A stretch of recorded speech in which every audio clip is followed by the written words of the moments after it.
if you know Brian Tannenbaum, and you know what a penance that is, and if you're not Catholic, I'll explain what a penance it is later. No, Brian is one of those people. If you need to call, you need to have somebody in your contacts or in your speed dial on your phone who you can call at 4 o'clock in the morning when everything goes to hell. And Brian Tannenbaum is that guy for me. He should be that guy for you. He's been an attorney for 24 years, and he started out as a criminal defense attorney, and until probably 9 years ago, that was his whole practice. And then 9 years ago, he was dragged kicking and screaming into ethics work. Somebody asked him to represent them in an ethics case, another lawyer, which is probably the highest compliment anyone can pay someone when they're a lawyer, is to ask them to do work for them.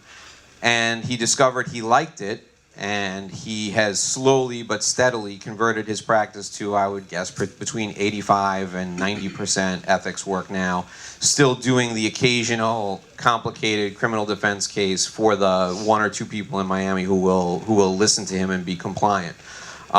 He's special counsel to Bast Amron. And I remember having a conversation with Brian 10 years ago when I said, you should take your ethics work to companies because they would really appreciate it, and you could make a lot of money keeping big companies out of trouble, and you don't even have to give legal advice to do it. And here we are 10 years later, and I am happy and proud to introduce my friend Brian Tannenbaum to give his first ever corporate ethics presentation. Ladies and gentlemen, Brian Tannenbaum. Thank you. Thank you. Hello. My first question is, let me just see if this works here. Let's talk about me. So I've actually been doing ethics work for about 16 years. Now it's about 85, 90% of my practice representing lawyers, law students, law firms, an occasional nurse, accountant. But I've never talked about corporate ethics before, and I didn't want to. When I was asked to do this, I didn't want to talk about this because I just have never talked about it. And then I started doing research. There's a lot of interesting stuff out there about corporate ethics. So let's talk about you. How many of you have ever stolen anything? Oh, come on. Come on. Really, Brett, what have you stolen? Other than my wife's party. Oh, my God. Is Lauren still here, by the way? No. Oh. No. Okay. Other than probably some candy or gum. Right. Right. How many of you ever taken anything from the office? You've taken a pen, a mug. I'm going to take a few of those mugs back there, by the way. Right? Right? How many of you have ever, in an employment situation, lied about something? I mean, we're all friends here, so I'm not going to, call you out. I mean, nobody's raising their hand. We have the most honest people in South Florida in this room. So everybody has committed some sort of ethical transgression outside maybe of their profession. Maybe you don't have a professional license. Whatever you do for a living, at some level, you have committed some unethical act. So when I say ethics, I'm talking about lawyers, doctors, accountants. What about administrative assistants? I mean, they have ethics in what they do, right? What about marketing directors? The point is that everybody who has a job, whatever that job is and whatever employment state that you're in, has some level of ethics that they need to comply with. Receptionist. So let's talk about lawyers. With lawyers, we have very specific things that we are required to abide by. Competence, diligence, communication, confidentiality. But then we talk about professionalism. And for those of you that are lawyers, you understand that professionalism is a little bit different than ethics. So for example, we have to be competent. We have to know what we're doing before we take on a case. We have to be diligent. We have to represent the clients with what they call zealous advocacy. We have to communicate with our clients. We have to keep things confidential. If you're not a lawyer, of course, you understand the attorney-client privilege. But we also have professionalism obligations. We have to be civil. They've changed the oath of attorney to require not only that we comply with the rules, we have to be nice to people. Malpractice is also part of our ethics as lawyers. Malpractice is a mistake. We blew a statute of limitations, we didn't file something on time, we gave bad advice. It's not unethical, but it's still considered an ethical component of what we're required to do. So lawyers have conflicts. They have legal conflicts, ethical conflicts, personal conflicts. And those are all different types of conflicts. So a legal conflict is it's just against the law. You can't do it. An ethical conflict is there's some sort of issue in the rules that prevents you from representing a certain client or taking a certain action for a client. But then a personal conflict, I can't represent somebody who hurt a child because I have a child, or I can't represent somebody who harmed an animal because I'm involved with animal rights. That is an ethical dilemma, but it's not legal and it's not technically a violation of the rules. It's a personal ethical issue. And then professional. So we have professional ethical issues, and what I'm talking about there is business. As lawyers, we make business decisions. We say, we don't have an ethical or legal conflict, but this is bad for business to be representing this client. So when it comes to, let's say, discipline, this is the only question that's asked. Have you violated a rule of professional conduct? But again, going back to what I was talking about, it's much more complex than that because we have different types of ethical dilemmas. So what are the top 3 subjects of bar grievances? Most people will say when I'm at a cocktail party like later, trust accounts, right? Lawyers stealing money out of their trust accounts. That's like the number one thing that people complain about, and that's not true. The number one thing that people complain about is communication. Lack of communication, not returning phone calls, although in 2018 it's not really phone calls, it's emails and text messages and other ways of communication.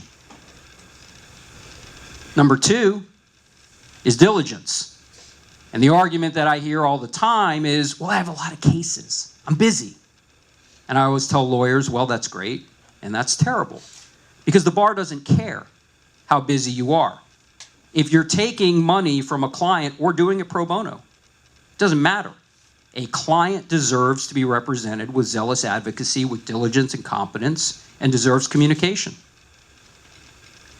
And the third is lawyers getting arrested. This occasionally happens. So we have other rules too. We're filled with rules. We have to be fair to the opposing party and opposing counsel. We're not allowed to communicate with judges without the other side being involved, or officials, judicial assistants, court staff. We're just not allowed to do that. When it comes to social media, lawyers have very specific rules. We're not supposed to friend opposing parties through any form of communication if they're represented. I mean, just think about if you're not a lawyer and you're on social media, you don't have to consider these things. If we're going to friend a witness, we've got to let them know that we're an attorney and that we have an interest in the case. We can't talk to people that are represented by counsel, even if that person wants to talk to us. So it's black and white when it comes to lawyers. We've got laws, we've got rules. But let's talk about doctors. You've all seen this. What is this from? Who said it? The Hippocratic Oath? Actually, it's not. And I actually just learned this in researching this presentation. So Hippocrates said this about doctors, but it's not part of the Hippocratic Oath. Everybody thinks it is, but it isn't. But this is the oath that doctors take. So we all kind of think in general terms about doctors. What are doctors required to do? They're required to take care of people that are sick, no matter what. But do doctors have ethical dilemmas?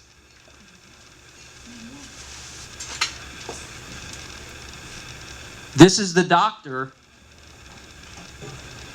The doctors at the hospital that took care of the shooter in Pittsburgh were Jewish.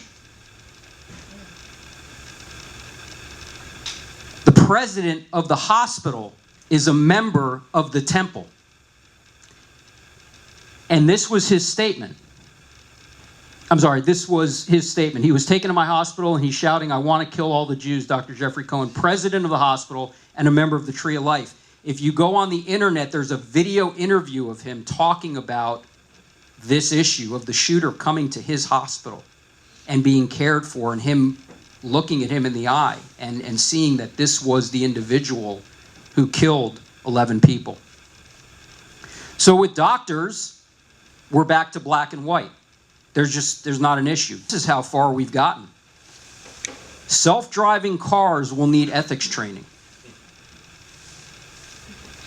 So where does this come from? When you have a self-driving car has to determine what to do when they're about to hit somebody. So they did this test, 40 million decisions, 233 countries. The participants favored sparing the lives of many over the few, humans over animals, and the young over the old. But there were differences in the countries.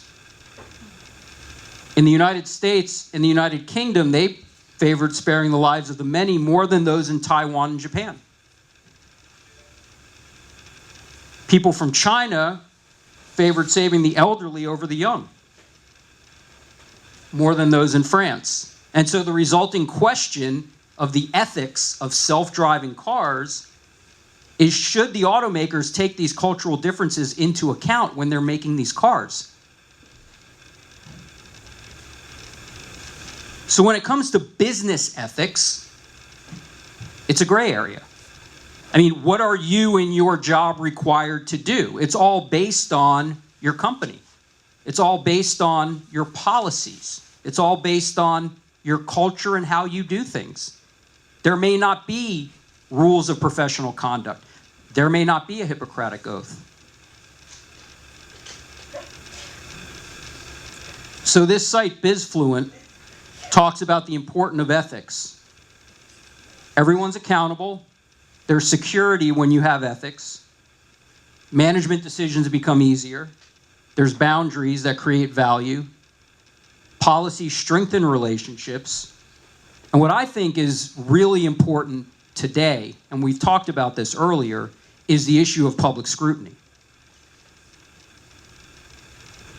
This is where your business is today. It could be on any of these sites.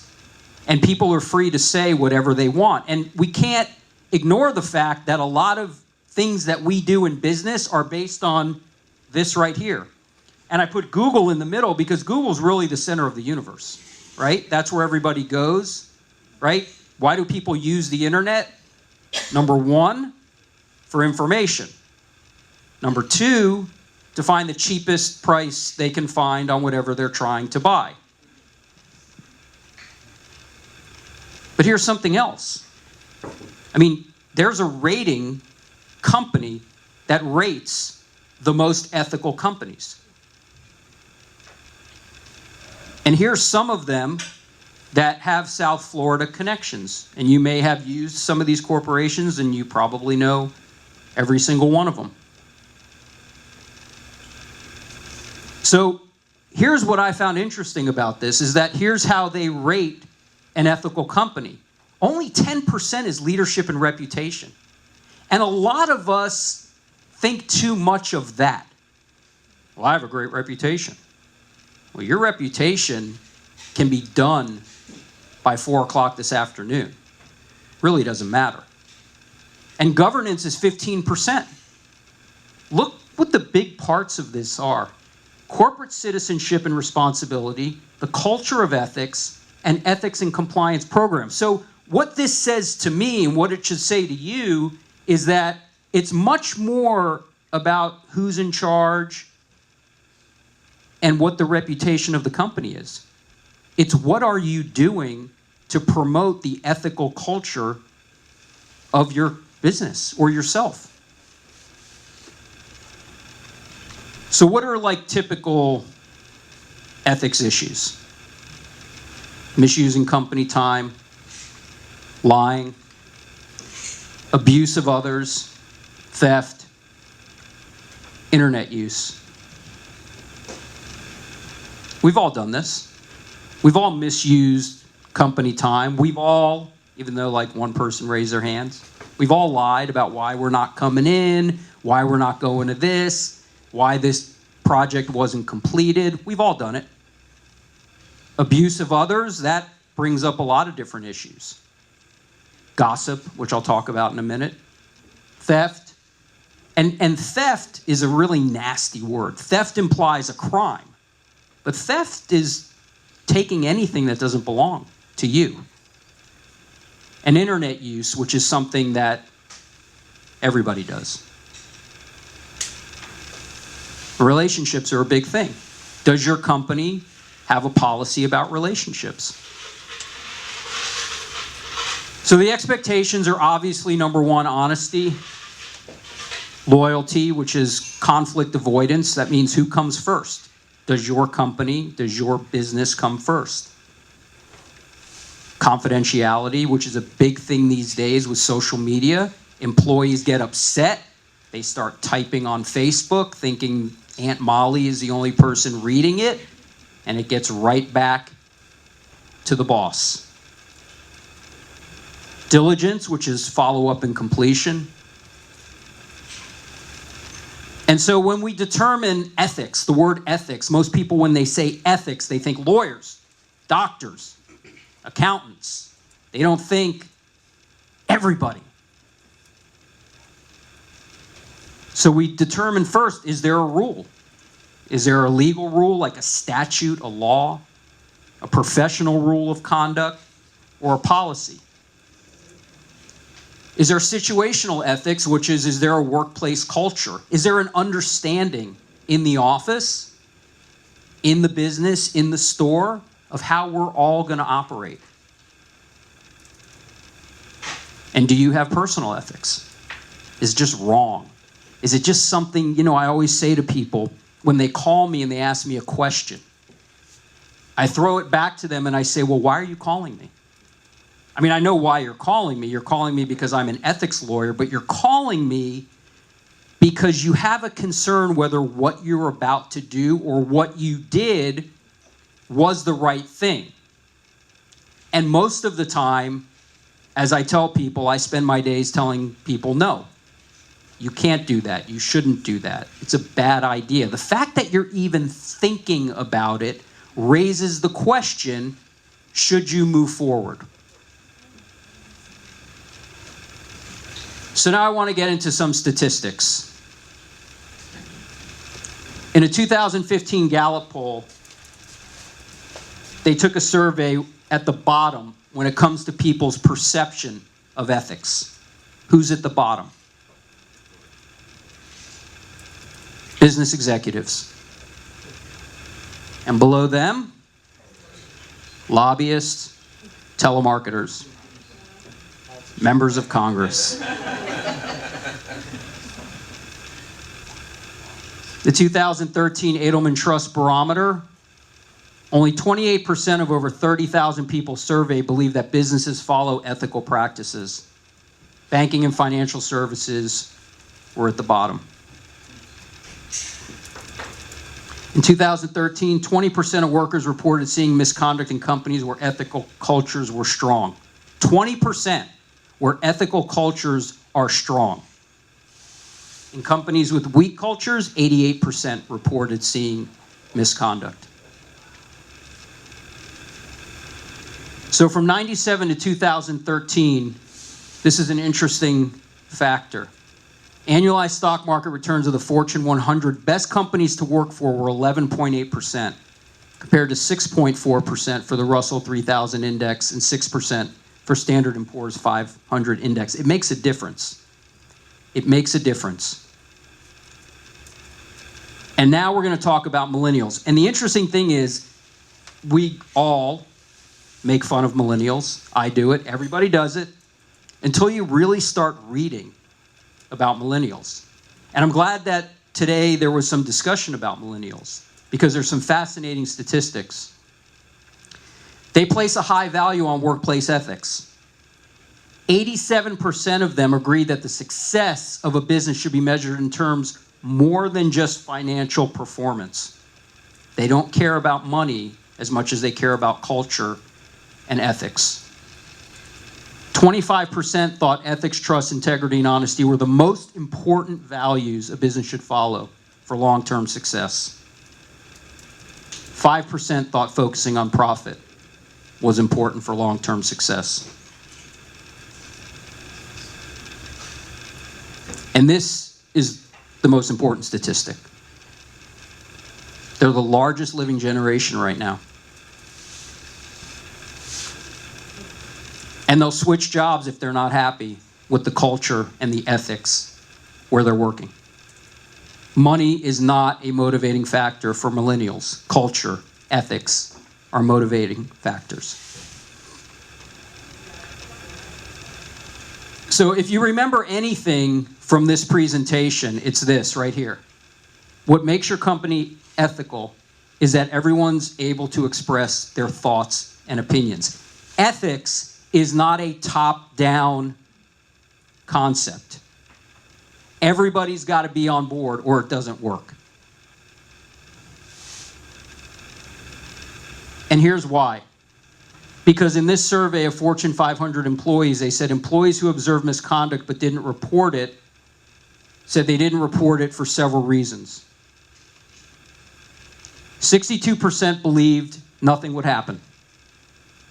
42% said it's not confidential.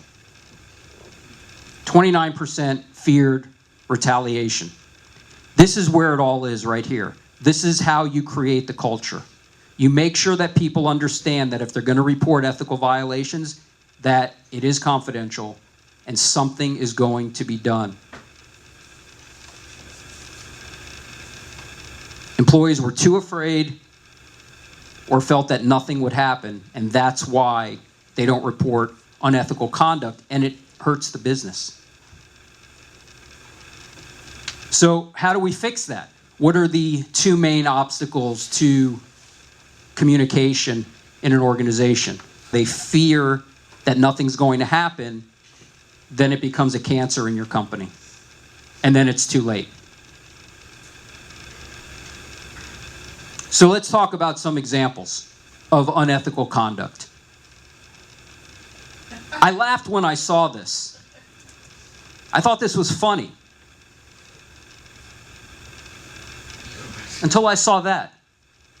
And I said to myself, this is actually an issue. Like, people actually think this is an issue enough that, like, this sign is up. And you're thinking to yourself, Brian, you're talking about ethics, you're talking about theft, you're talking about lying, you're talking about not coming into work. And toilet paper? Yeah, I'm talking about toilet paper. And the point that I'm trying to make is that stuff like this permeates the culture of the company. You call in sick because it's a nice day and you decide to go to the beach or shopping. You have an affair because nobody will know, and you think it's nobody's business. This is a big thing at Bast Amron.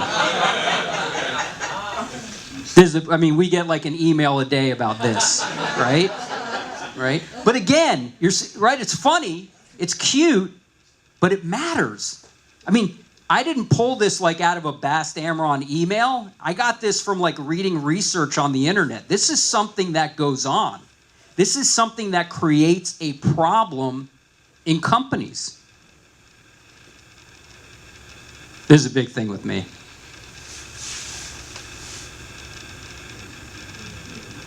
So you don't show up to events that you signed up to go to, or you don't sign up to go to them, and then you say, well, it's somebody else's fault. I thought I told Jill that I was coming or not coming, and I guess she got it wrong. These are the little, and I'll tell you, I never thought about this stuff, because this is kind of the stuff that annoys me, right? And annoys you. But when you think about it, if you're somewhere where there's other people working, it's annoying them too. It's an issue. So you tell people you're the vice president, and then someone comes and says, hey, I met Brian. He's the vice president. And Jeff's like, Brian's not the vice president. Who?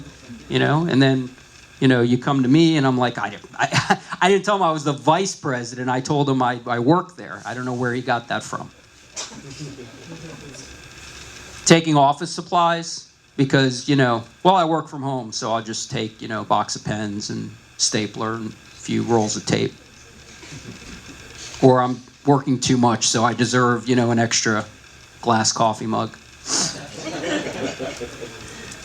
This is a big thing, and, I don't know that there's a solution. I have to tell you, I'll just be very honest. Like, I don't care if someone's using the internet for personal use, if they're getting their job done. It seems to be a big factor today. We were talking earlier about working from home. I don't care if people work from home as long as they're doing what they're supposed to be doing. I personally don't care if someone's using the internet for personal use as long as, my work's getting done. That's my position on it. You want to go on Facebook and check out what your friends are doing. You want to go on Amazon and see if the shoes are on sale. Okay, but I don't want to come to you at 4:30 and say, hey, is this done? Oh, no, I'm sorry. I was busy. This has been going on for years, right? Right? This is big. So you hear gossip and you spread it, but you haven't verified whether it's true. So you're seen as that guy, that girl in the office. And then you know how rumors get spread, right? Goes around and around, and especially if it's not true. This is a big thing for anybody in the service or retail industry, that you oversell your product. That's unethical. I'm a big fan of telling someone it's going to take 2 weeks when it's going to take a few days, because I don't want to get their expectations up. And when I go to them in 3 days and say, hey, I finished that for you, here, you can review it, they're like, oh, I thought it was going to take 2 weeks. I'm not necessarily lying to them. I'm giving myself some breathing room with a client. Claiming credit for the work of other employees. They were talking about that earlier in the LGBT panel, I think, or I forgot which panel it was. Right. They were talking about men taking credit for work more so than women. So where do we go? We've got these ethical issues. We've got these annoyance issues, and we've got an industry that we work in that doesn't have rules and doesn't have laws. We just kind of operate under the sense of everyone's going to be honest, and we're all going to be nice to each other. We're all going to help each other out, but we know that's not going on. So what we need to do is get everybody on board with a compliance program. So here are the 6 elements. It's got to be in writing. You got to have training.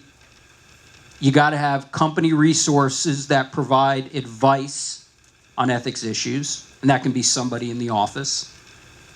A confidential, anonymous process for reporting ethical issues. Performance evaluations of ethical conduct. And discipline. So you got to be all in on this or not. You can't just operate under the sense of, these things are going to happen and it's going to be okay, because they create issues between employees and between supervisors and other employees. So how do you implement it? You have written materials, you have a code of ethics, you have discussions, seminars, you talk about this, you have open discussions about ethics. Role playing, that's always fun.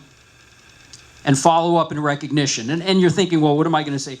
Judy reported Bob last month for not, replacing the toilet paper. So, she's going to get a $50 gift card to Starbucks. That's not what we're talking about. But we're just talking about recognizing employees on a regular basis for the good things that they're doing so that it shows everybody else, hey, I'd like to be there. I'd like to be doing some good stuff. So let's talk about a code of ethics. Does anybody have a code of ethics? Probably not. You have a code of ethics? We have a code of conduct. You have a code of conduct. Okay. You have a personal code of ethics? Personal code of ethics. Okay. So I didn't have one of these for the first 14 years of my practice in writing. I had it in my mind. And that is, you develop a code for how you operate, for how you want to be perceived by others, and how you want to handle certain situations. So on November 8th, 2009, I put it in writing. And there's 15 elements of my personal code of ethics. And I put it up here, and I'm going to read it to you. Number 1, my client does not dictate how I treat opposing counsel. Right? We all get those clients, I want you to be a bulldog, and I want you to... No.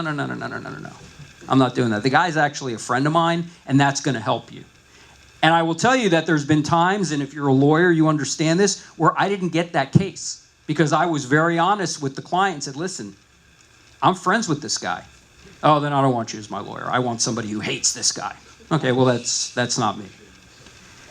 I will never take a case just because you think it's a great case for me. By the way, that's code for send the person out. Any client who claims they're doing you a favor by you taking their business in any industry is not a good client. I will deal with difficult clients, but not those that are difficult in every aspect of the representation. They're just constantly on you for everything and just taking over your life. And I've seen this with lawyers.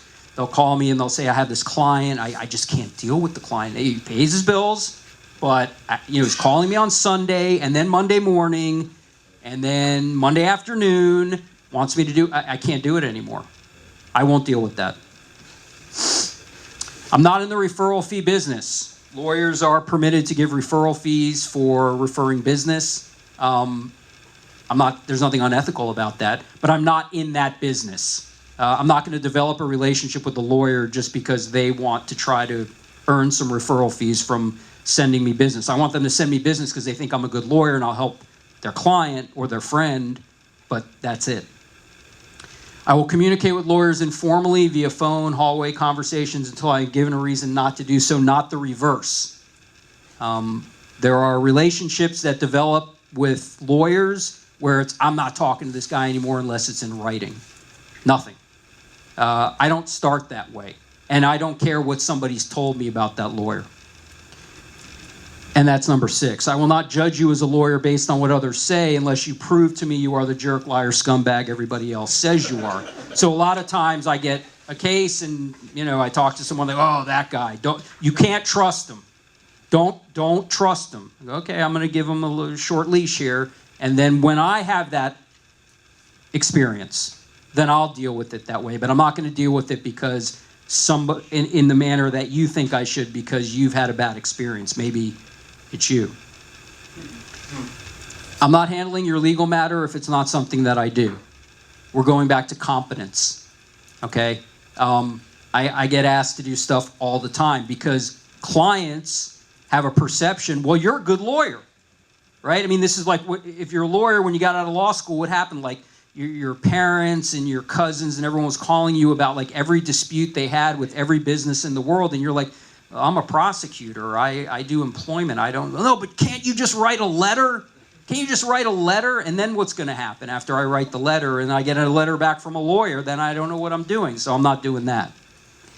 I will not lie to get a case. What does that mean? I'm not going to tell somebody something just because I'm trying to get their money. I'm not going to puff my resume. I'm not going to tell them I've been in front of this judge before when I haven't.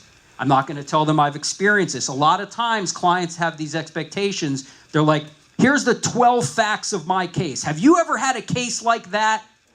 And 99% of the time the answer is like, no, every case is different. But some lawyers, like 7 last week. I had just like exactly what you have, and I won all of them. You call before, great. You get a flat tire, mom's in the hospital, something came up, great. But you just don't show up, it's not getting rescheduled. Another thing I get criticized for, I will not be the second lawyer in your case unless your first lawyer has done you an obvious disservice. This is a mistake to take cases when the client is unhappy with the first person who handled their case. Most of the time. If the lawyer, something happened, if it's a really bad lawyer, something like that, then yes. And again, this type of issue happens in business. People come to a different business because the first business didn't handle their, customer service issues the right way. There are some people that are never going to be happy. I will not make a phone call, file a pleading, or do anything for you on the promise that you will pay me. People see value in representation, they're going to pay. People see value in a product. I used to use this argument all the time. Would you ever go into a department store and go, hey, I really like that suit. Can I just wear it for a little while? And then I'll come in next week and I'll give you 20% down, and then I'll pay you off for the next 5 months on the suit.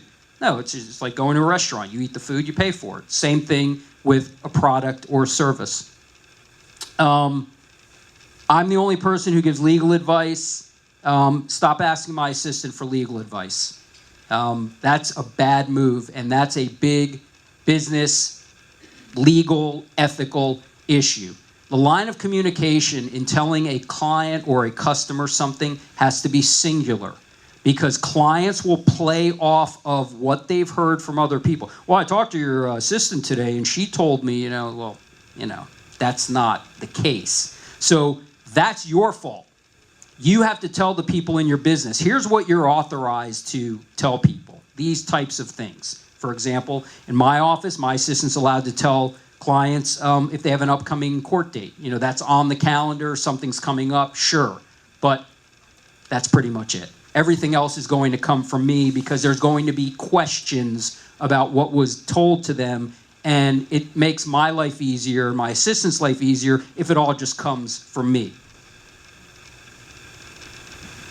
I will not allow you to be disrespectful to my staff.